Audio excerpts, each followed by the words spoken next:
Maganda rin mga bossing, sa naghahanap po dyan ng SUV 7-seater diesel engine, nagwapot, maporma mga bossing. Ito available tayo, 2016 model na Montero Sport GLS automatic transmission, 2.5 liters na turbo diesel, naka all disc brake yan, naka polish gray ang mags. Ikutan muna lang natin ang bahagya mga bossing.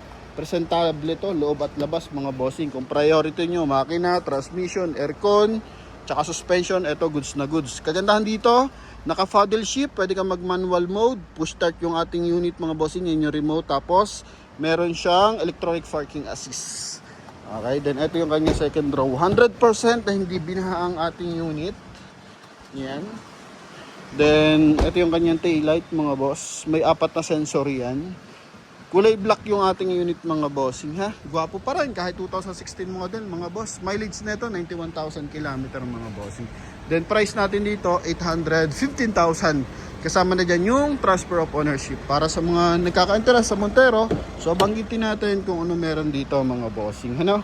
Yan. So para at least na wala man kayo sa Pilipinas, malalaman nyo yung information tsaka concern ng ating unit. So mga minor lang naman mga boss. Ano? Kaya kung interesado ka, eto na. So coding nito mga boss is Thursday ending 8. Walang basag yung ating projector headlight tsaka yung kanyang fog light lens. So goods na goods yan mga bossing. Then meron siyang chrome line pagdating dito sa kanyang front bumper. Yan mga boss. Okay. Ang concern ko lang dito mga bossing, mga small scratches. Nasaan ba yan? Ito. Yan. May mga scratches tsaka dito sa may fog light housing mga boss.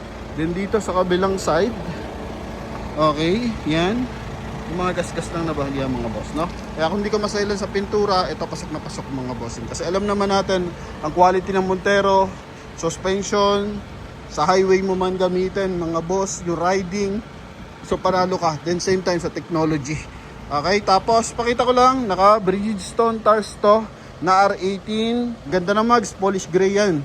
Okay, naka all disc brake, naka 6 stud yan mga bossing. Series 2021, 85% tread life yan mga boss. Then pagdating sa stepboard, goods na goods. May mga scratches ng bagya pero walang malalim na dent mga bossing. Then naka keyless entry. Then may chrome line sa kanyang window panel. Then meron na rin siyang roof rail. Yan, so lalagyan mo na siyang roof rack if ever na gusto mong mas maporma or kung gusto mong mas brusko on dating. Then pagdating sa kanyang side mirror sa naka-chrome, yung kanyang side mirror cover. Pagdating naman dito sa kanyang door panel mga boss, so napakalaki ng hand grip. Then polish black. Kagandahan dito mga boss, ayan, mainit ang panahon pero hindi mo ma-absorb sa loob ang init. Bukod sa malakas ang aircon nito, naka-platinum tint to mga boss. Itong kabilang side, tapos may side na naka 3M. Siguro pinalight lang nila ng bahagya dyan mga boss, no? Pero dito sa side na to, naka-platinum. Sa gitna, I think platinum din mga boss. Ito.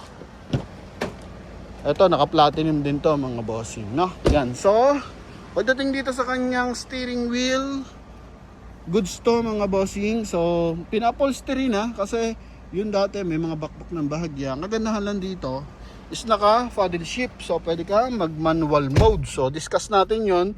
Ito yung transmission niya. May button yan dito mga boss. Pindutin mo yan, then hatakin mo dito, lagay mo sa drive, tapos batakan mo pakaliwa. Para at least pumasok sa ating meter cluster yung number 1. So it means yun yung kanyang pag-start na manual mode. So yan yung primera. So pagbabalik, pindutin mo lang yung button, tapos balik mo sa drive. O kaya sa parking mga boss. Ano? Yan. So pwede ka na yan, once na nakalagay na yan dito sa D na manual, dito ka na magpe-primera, magsisigunda, dito ka na magbabawas mga bossing, no? Then, powerful yung ating side mirror. Okay, then power adjust. Adjust natin. Responsive pa to mga bossing, oh. Ganda na response ng kanyang side mirror mga bossing, ng kanyang power side mirror. Then dito, hand grip, magkabilaan, may hand grip yan. Kaya kasi nga, medyo matangkad ng Montero, pag akit siya, kailangan mo na suporta. Okay, then naka dual airbag. Ang ganda pa ng combination color sa loob, kulay silver, kulay black. So may kanyang aircon blower, pati dito center console. Then dito naman polish black din. Okay, so electronic parking assist, dalawang cup holder, armrest, then lagay ng mga small accessories or storage. Yan. Ha? So mabangong loob ng ating unit na to. Presentable pa talaga. Okay, ito yung kabilang side. Alright, so punta tayo sa second row mga bossing. So dalawa available nating remote mga boss ha. Check lang pala natin no. Pero I think alam ko dalawa. Dito muna sa upuan na to. So wala siyang punit or lundong malalim mga bossing. Okay, dito rin sa kabilang side. So wala na hindi bugbog yung ating unit mga boss.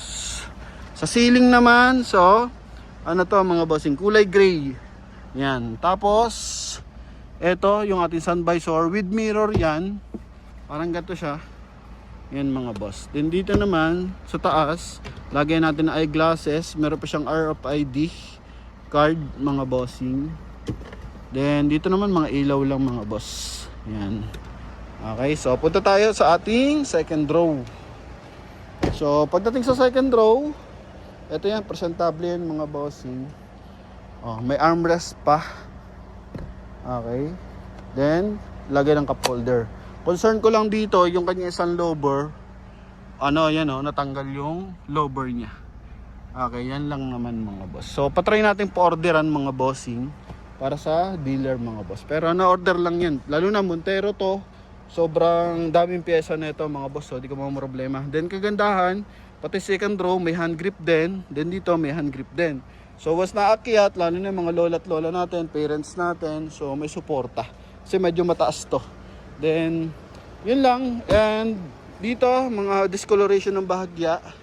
Okay, so kung hindi ka masailan sa part na yan, pasok na pasok to sa'yo. Naka all disc brake mga bossing. Sa likod naman tayo. So dito, apatan sensor, 4i yan mga bossing. Tapos may chrome line sa backdoor funnel. Walang basag yung ating taillight, magkabilaan. Okay. Tapos, ito yung kanyang trunk compartment. So, sa third row, para hindi pa siya masyado nagagamit mga bossing. Ganda pa ng stitches, tsaka fittings ng tahi. Yan. So, kompleto sa hand grip yan mga bossing, no? Pati sa ceiling, as in presentable pa. Maluwag yung ating tag dito, legroom, tsaka headroom, kahit dito sa third row. Yan. Okay, so maayos ang kanyang hydraulic assist. Yan, then panel, walang punit. Dito sa kanyang rear bumper, ganito lang, mga sabit lang yan ng mga pag naglalagay ng bagahe, mga small accessories lang yan mga boss, gas-gas ng mga pinamili, ganun lang mga boss. Kaya kung di ka maselan, goods na goods to mga boss. Tanggalan natin ng 0.5 yung likuran. Kung gaano kaganda ang tindig ng ating Montero Sport. So, kabilang side tayo. Pagdating sa stepboard mga bossing, so may discoloration ng bahagya yung stepboard pero walang dent na malalim mga boss. Ito yung kabilang side niyan. Okay. Then, ito yung kabilang side. Ito yung kanyang front area. Yan. Upuan, goods na goods, lamig ng aircon mga bossing. Bukod sa maganda na aircon, maganda pa yung tint mga boss. Then syempre puntahan natin yung kanyang engine bay mga bossing, no? Yan. So sa mga nakaka-interest, pwede kayong tumawag sa akin after niyo mapanood to, no? So punta tayo sa ating engine bay. Saan na yun? Ito ba? Hindi sa alam ito eh. Ito. Saan yung engine bay natin mga boss? Ito to pala, sorry, natakpan. Okay.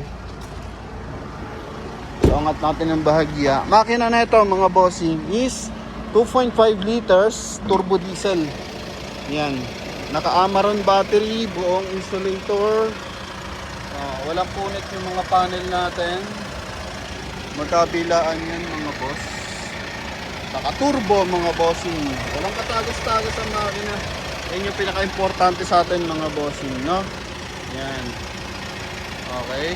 Ganda ng tunog ng makina mga boss. Ito yung ating engine displacement. Makina natin mga boss, 4N15. Ayan, 4N15 yan mga bossing na 2.5 liters. Turbo diesel mga boss. Ayan, ha? So, alagaan nyo lang sa maintenance to mga bossing. Magagamit nyo pa na sobrang tagal tong ating Montero Sport mga boss. So yun lang, sa mga nakaka-interest mga bossing, and maraming salamat. Tawag na lang kayo mga boss. Then sa mga sumusuporta, mga pa YouTube and Facebook, so thank you very much. 653,000 na tayo sa Facebook mga bossing, and 105,000 followers naman tayo sa subscribers sa ating YouTube mga boss. So maraming salamat sa inyo mga bossing, no? Yun lamang, and thank you, bye bye.